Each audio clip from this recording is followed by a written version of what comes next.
This, a crowded upscale restaurant buzzing with laughter and clinking glasses, where the air is thick with anticipation and the scent of gourmet cuisine wafts through the room like a promise of something extraordinary. But in the midst of it all, a single dad CEO, dressed impeccably in a tailored suit that screams power and poise, drops to one knee in front of a woman who's been the butt of a cruel joke all evening. The room falls silent, forks pause midair, and eyes widen in disbelief as he pulls out a ring that sparkles like a captured star. "Will you marry me?" he asks, his voice steady but laced with emotion that could melt the coldest heart. Gasps echo, phones whip out to capture the moment, and just like that, what started as a prank blind date turns into a proposal that freezes everyone in their tracks. But how did we get here? Let's rewind to the beginning, where fate, humor, and heartache collide in the most unexpected way. And if this hook has you leaning in closer, hit that like button now because this story is about to unfold in ways that'll tug at your heartstrings. Don't forget to subscribe for more tales that turn the ordinary into the unforgettable. Ella Thompson stared at her reflection in the cracked mirror of her tiny apartment bathroom, her fingers trembling as she applied a final swipe of mascara. At 28, she was no stranger to disappointment. Life had thrown her curveballs like a relentless pitcher, from losing her parents in a car accident 5 years ago to scraping by as a freelance graphic designer in a city that chewed up dreamers and spat them out.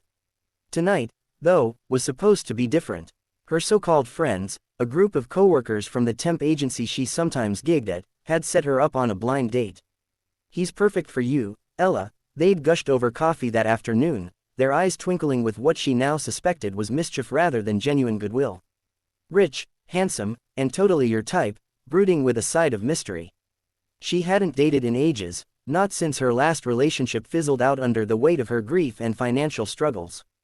But hope flickered in her chest like a candle in the wind. Maybe this was her chance to feel alive again. As she slipped into her best dress, a thrift store find in emerald green that hugged her curves just right, Ella's phone buzzed with a text from her friend Mia, "Table reserved at La Belle Vie. 8 p.m. sharp. Don't be late, girl. He's a catch." La Belle Vie, that was one of the fanciest spots in the city, the kind where celebrities dined and deals worth millions were sealed over champagne. Ella's stomach twisted with nerves. She couldn't afford even an appetizer there on her budget. But she pushed the doubt aside, grabbed her coat, and headed out into the crisp autumn evening, the city lights twinkling like distant stars guiding her path. Meanwhile, across town in a penthouse that overlooked the glittering skyline, Alexander Hale paced his living room, his jaw set in determination. At 35, he was the CEO of Hale Tech, a billion-dollar empire he'd built from scratch after his wife's tragic death in childbirth 3 years ago. Little Emma, his daughter, was the light of his life, a curly-haired toddler with her mother's eyes and his stubborn streak. But balancing board meetings and bedtime stories had left him isolated, his heart guarded like a fortress. His business partners, a rowdy bunch who'd known him since college, had insisted on this blind date. "Come on, Alex, you need to get back out there," they'd teased during their weekly poker game. "We've found the perfect girl, funny, smart, and she won't put up with your CEO nonsense." He'd agreed reluctantly, more to shut them up than anything, but as he adjusted his tie in the mirror, a flicker of curiosity stirred. What if this was the universe's way of giving him a second chance? The restaurant was a symphony of elegance, crystal chandeliers casting warm glows, waiters gliding like shadows, and the hum of sophisticated conversation. Ella arrived first, her heart pounding as the maitre d' led her to a corner table with a view of the city. She smoothed her dress, feeling out of place among the designer labels and diamond earrings. Minutes ticked by, and doubt crept in. Was this a setup? Her friends had been giggling too much earlier. Just as she was about to text Mia, a man approached, tall, broad-shouldered, with dark hair that fell slightly over piercing blue eyes. He was devastatingly handsome, like a movie star who'd wandered off set. "Ella?" he asked, his voice deep and resonant, sending a shiver down her spine. "Yes, that's me," she replied, standing awkwardly. "You must be Alexander," he said, extending a hand. His grip was firm, warm, and as their eyes met, something electric passed between them, a spark that neither could ignore. They sat, and the conversation flowed surprisingly easily. He asked about her work, genuinely interested in her graphic designs, and she laughed at his stories of corporate mishaps. But beneath the surface, Ella sensed something off. Waiters kept glancing their way, and she caught snippets of whispers from nearby tables. Little did she know, Alexander's partners and her friends had orchestrated this as a prank. They'd told him she was a quirky heiress with a passion for adventure, and they'd described him as a struggling artist. The joke was meant to fizzle out in awkward hilarity, but as the evening progressed, the setup began to unravel in the most beautiful way. Over appetizers of foie gras and artisanal bread, Alexander opened up about Emma. "She's my everything," he said, his eyes softening. "But raising her alone, it's tough. I want her to have a family, stability." Ella's heart ached. She shared her own losses, the void left by her parents. For the first time in years, she felt seen, understood. The wine flowed, loosening tongues, and laughter bubbled up as they swapped childhood anecdotes. Alexander was captivated by her wit, her resilience shining through like sunlight piercing clouds. Ella, in turn, was drawn to his vulnerability, the way he spoke of his daughter with such raw love. But the pranksters couldn't resist intervening. Midway through the main course, lobster thermidor for him, a simple salad for her to stay within budget, a waiter delivered a note to their table. Alexander unfolded it, his brow furrowing. "What's this?" he muttered. It was from his partners. "Hope you're enjoying the heiress. Told her you're a starving artist. Enjoy the show." Ella caught a glimpse and her face paled. "Wait, what? They told me you were..." Oh no. Humiliation washed over her as the truth dawned. This was all a joke. Tears pricked her eyes. She felt like a fool, exposed in her thrift store dress amid the opulence. Alexander's expression shifted from confusion to anger, then to something fiercer, protectiveness. "This is ridiculous," he growled, crumpling the note. "I'm so sorry, Ella.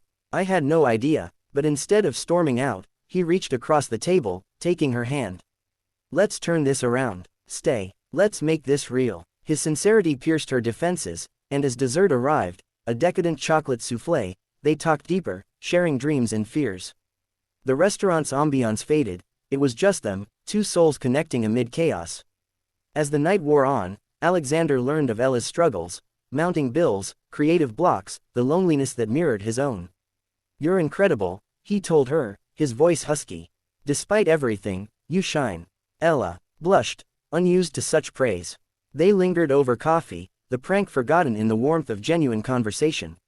When the bill came, Alexander insisted on paying, waving off her protests. "This wasn't a joke to me," he said softly. Walking her out, the city lights reflecting in their eyes, he asked for her number. "I'd like to see you again, properly this time."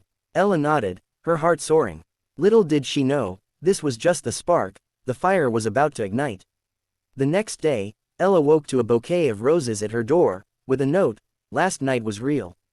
Dinner tonight, Alex." Her friends called, apologizing profusely, but she brushed them off. Something magical had begun. Alexander, meanwhile, couldn't focus at work, Emma's giggles reminding him of what he craved, a partner, a family. He arranged a casual date, pizza at his penthouse, with Emma present.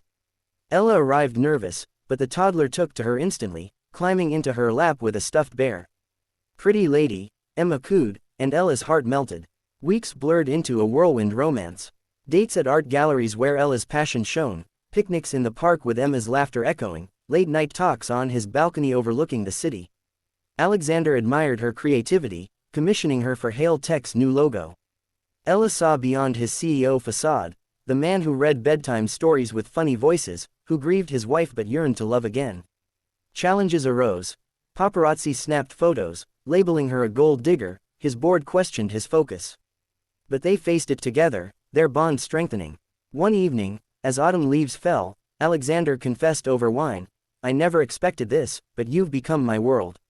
Ella teared up. "Me too. You've given me hope." Their first kiss under the stars sealed it, a promise of more. But whispers of the prank lingered. His partners joked about it at a company gala, embarrassing Ella.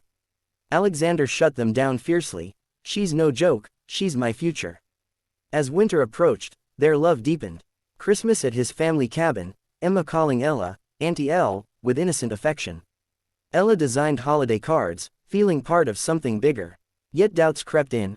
Was she worthy of this life? Alexander sensed it, reassuring her with gestures, a custom necklace with Emma's birthstone, symbolizing inclusion. By New Year's, they were inseparable. Fireworks lit the sky as he whispered, "I love you." Ella echoed it, tears streaming. But fate tested them. Emma fell ill with a fever, and Ella stayed up nights caring for her, proving her devotion. Alexander watched, his heart swelling. This was the mother figure his daughter needed,